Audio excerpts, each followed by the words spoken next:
Panoorin natin ang pelikula kung saan, ginagamit ang mga babae ng mga nakamaskarang lalaki para sa isang masarap na serbisyo. Simulan na natin pagkatapos lamang ng intro.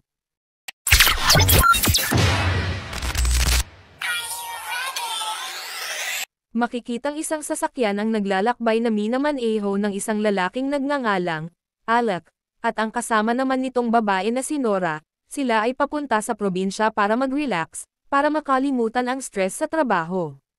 Sa paglalakbay ay napansin nila na parang naliligaw sila, at maya-maya ay nakaramdam si Nora na parang kailangan niyang gumamit ng CR, kaya huminto sila sa isang lugar para maghanap ng banyo at magtanong ng tamang direksyon, ngunit wala silang makitang tao kaya naglakad-lakad muna si Nora. Maya-maya ay may nakita siyang cellphone at wallet, naglakad pa siya ulit dahil naghahanap siya ng CR. Nang hindi niya natiis ay doon na lamang siya sa may tabi nagbawas dahil wala naman siyang nakikitang ibang tao. Sa sandaling ito mapapansin natin na may isang bungo na hindi man lang nakita ni Nora. Pagkatapos ay bumalik na siya sa kotse at kwento kay Alec ang mga nakita niya, ngunit hindi iyon masyado inisip ni Alec, dahil mas nag-aalala ito sa natitira nilang gasolina na malapit nang maubos. Sinabi ni Alec na dagdag problema nila ang malapit na nilang maubos na gasolina. Habang patuloy pa rin sila sa paglakbay ay may nadaanan silang isang babae na nasiraan ng sasakyan. Nag-offer si Alec na tulungan ito at agad niyang tiningnan ang sasakyan. Habang naghihintay nagtanong ang babae kay Nora tungkol sa kanilang relasyon, naiinis si Nora dahil hindi niya nagustuhan ang opinyon nito at pakikialam nito sa kanila ni Alec. Ngunit imbes na tumigil ay sinabihan pa nito si Nora ng masasakit na salita at question ang kanyang pagkatao. Samantalang si Alec naman ay ginawa ang lahat para maayos ang sasakyan ngunit nabigo siyang mapaandar ito, dahil dito mas lalo pang nainas ang babae. Sinabihan nito si Alec ng kung ano-anong masasakit na salita, kabilang na dito ang hindi raw siya tunay na lalaki. Sa inis umalis na lamang sila, iniwan nila ang babae sa kalsada, parehas sila na bad trip sa nangyari. Ayaw na sanang pag-usapan pa iyon ni Alec dahil mas lalo lamang sila maiinis. Pero hindi mapigilan ni Nora ang kanyang sama ng loob sa babae. Nagawa pa nitong sisihin si Alec dahil tinulungan pa raw kasi ang ganong klaseng tao. Makalipas ang ilang sandali, nakarating sila sa lugar kung saan may mga tao. Pumasok sila sa isang resto, dito ay naisipan muna nilang magpahinga at magpalamig. Matapos nilang mag-order ng pagkain, ay tinikman nila agad ito at hindi nila nagustuhan ang lasa. Gayunpaman ay pinilit pa rin nila itong kainin. Habang kumakain sila ay napansin ni Alec na may lalaki na kakaiba at nakatitig ito kay Nora. Naiinis si Alec sa mga nangyayari, dahil dito naisipan niyang umalis na kaagad sa lugar. Sumang-ayon naman si Nora, kaya agad sila nag-ayos para umalis kahit hindi pa nila nauubos ang pagkain. Habang papalabas na sila sa resto ay pinigilan si Nora ng lalaking kanina pa nakatingin sa kanya, at sinabi nito na hindi raw ligtas ang lugar para sa kanya. Kahit nasa kotse na sila ay iniisip pa rin ni Alec ang sinabi ng lalaki, ngunit binaliwala ito ni Nora. Sinabi niyang isa lamang yun adik at hindi dapat pinapansin kung ano man ang sabihin.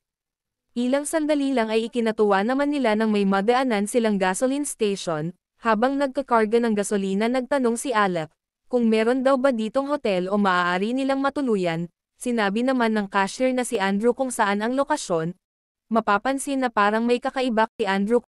Sa kanilang paghahanap ay napadpad sila sa isang lumang kubo. Kahit hindi comfortably si Nora sa hitsura ng lugar, ay wala silang choice kaya pumasok na lang sila. Habang papasok ay napansin nila ang isang nakaukit na ulo ng isang kambing sa may sahig ng kubo. Hindi nila ito masyado pinaglalaanan ng oras, tinawanan lang nila. Sa pag-akyat nila sa hagdan, nagulat sila sa hitsura ng lalaki. Meron itong baluktot na muka, at dito malalaman na siya pala ang landlord ng lugar. Binati sila nito at tinanong kung kailangan daw ba nila ng matutuluyan. Nang sinagot naman ito ni Alec ay dinala na sila ng landlord sa looban, at sinabing dati raw ito inuupahan ng mga scout at camper. Nang iwan sila ng lalaki ay sinabi ni Nora na iba ang pakiramdam niya sa lugar. Pinakalma naman siya ni Alec at sinabing magiging maayos din ang lahat, at kahit papano ay nakinig naman si Nora. Habang nag-uusap sila hindi nila napansin na may bahid ng dugo ang kanilang kama. Kinagabihan habang mahimbing silang natutulog, makikitang may isang tao ang nakasuot ng maskara. Hitsurang tupa ang galing sa ilalim ng kanilang kama. Dahan-dahan ito sa pagkilos para hindi magising ang dalawa. Kinabukasan nagising si Nora na nakakulong na siya sa isang hola. Siya ay nabigla sa mga nakikita at hindi alam kung ano ang gagawin. Sinubukan niya sirain ang kulungan at sumigaw para humingi ng tulong. Tinawag niya rin si Alec, ngunit hindi niya ito makita sa paligid. Bigla namang lumabas ang nakamaskarang kambing. Hinampas nito ang hola para patahimikin si Nora. Sa takot ay tumahimik si Nora. Ngunit nang makalayo ulit ang lalaking nakamaskara ay sinubukan niyang sirain ang kandado gamit ang isang bato, na nakuha niya malapit lang sa kanya. Nagmamadali niyang sinisira ang kandado. Nang dumating ulit ang lalaking nakamaskara at ngayon may kasama na rin itong nakamaskarang baka, lumapit ito kay Nora at tinapunan ito ng pampatulog. Nagising si Nora sa isang upuan at nakatali ang kanyang mga paa nakabaka ito. Dumating naman ang isang lalaki na nakamaskarang koneho. Dala nito ang isang malaking pang-inject at ginamit ito kay Nora. Matapos ang dapat gawin ay dinala ulit si Nora sa hall ng mga lalaki. Ililipat siya sa ibang lugar. Habang naglalakbay ay inobserbahan ni Nora ang mga lalaking nakamaskara ng mga hayop. Abala ito sa mga ginagawa. Nakita niya rin ang iba pang biktima. Matapos ang ilang sandali itinapon na ng dalawang lalaki si Nora sa kamalig. Sumunod na eksena pinakita naman kung saan naruroon si Alec. Kasama ang iba pang lalaki na parehas niya rin ng kalagayan. Nakatali si Alec at nakahubad. Sinubukan niya kausapin ang mga kasama niya. Ngunit dumating ang isang grupo ng magsasaka. Isa-isa nilang pinatulog ang mga nakakulong at kabilang na si Alec. Nakatulog si Alec at inilipat ito sa hola para dalhin sa bodega. Sumunod na mga ipinakita ang buong lugar. At dito mabubunyag na ito pala ay mga ari-arian na pinamamahalaan ng mga taong nakamaskara. Ang mga lalaki ay kinukuha para gawing karne, habang ang mga babae ay ginagamit nila para gatasan. Ang nakukolektang karne at gatas ay ginagamit upang iserve sa iba't ibang event, at ang resto na nadaanan nila kanina ay sinusupplyan rin nila ng mga karne. Ang landlord naman na nakita nila sa simula ay leader ng samahan. Sa susunod na eksena pinakita ang landlord na tumanggap ng malaking order ng karne. Sinabi niya ito sa isang tauhan, ngunit ayon naman dito ay kulang ang kanilang supply para sa tinanggap na order. Dahil dito ay nag-inventory ang landlord, sinuri niya ang kalidad at production ng gatas ng bawat babae at pinili ang mababa ang pag-produce ng gatas para tugunan ang pangangailangan nila sa karne. Sumunod ay pinakita si Andrew na cashier sa ipinakita kanina. Ito pala ay nagtatrabaho sa landlord. Ang kanyang tungkulin ay gabayan ang mga tao papunta sa kubo. Sa kamalig na kilala ni Nora ang isa pang biktima. Katabi niya lang ito ng kwarto. Ang babae ay makikitang tuloy-tuloy na ginagatasan gamit ang isang makina. Nagtanong si Nora tungkol sa mga nangyayari. Sabi naman ng babae na mas mabuting hindi niya na malaman. Nabanggit rin ng babae na may paraan para makatakas. Narinig nila ang iyak ng isang babae. 3 taon na pala ito na nanatili sa lugar. Pinakalma naman ni Nora ang babae para tumigil ito sa pag-iyak. Pinagaan niya ang pakiramdam nito at sinabing gagawa ng paraan para makatakas. Ngunit sabi naman ng babae na mahirap ang sinasabi ni Nora, dahil palaging nahuhuli ang mga nagtatangkang tumakas.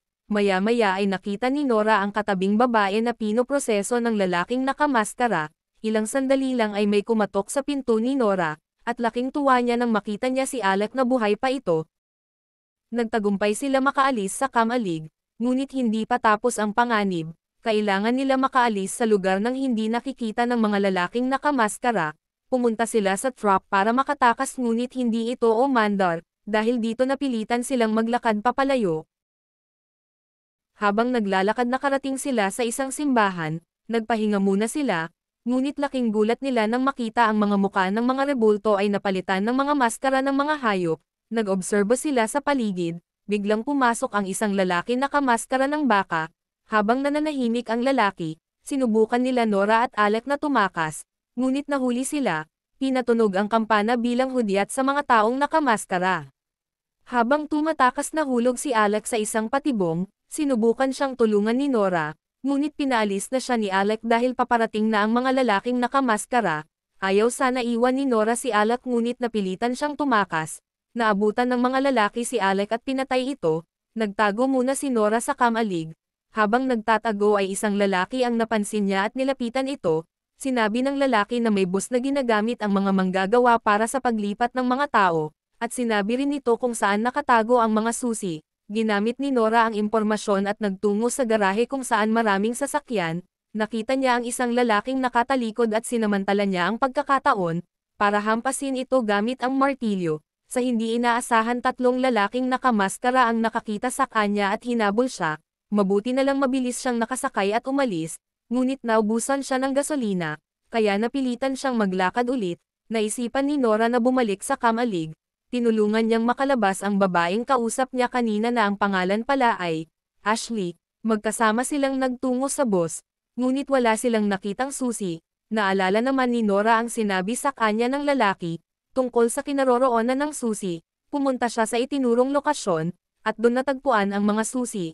Mabilis silang bumalik sa boss, ngunit napansin ni Nora na biglang natahimik si Ashley na parabang nababalutan ang buong katawan nito ng takot.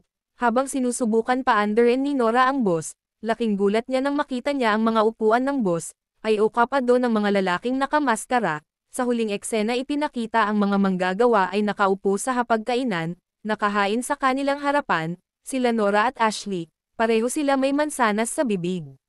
Maaari niyong mapanood ang kabuuhan ng kwento, ito ay pinamagatang The Farm, ipinalabas noong 2018, at kung nag-enjoy ka, pakiusap mag-subscribe ka na para sa mas marami pa nating kwentuhan. Maraming salamat!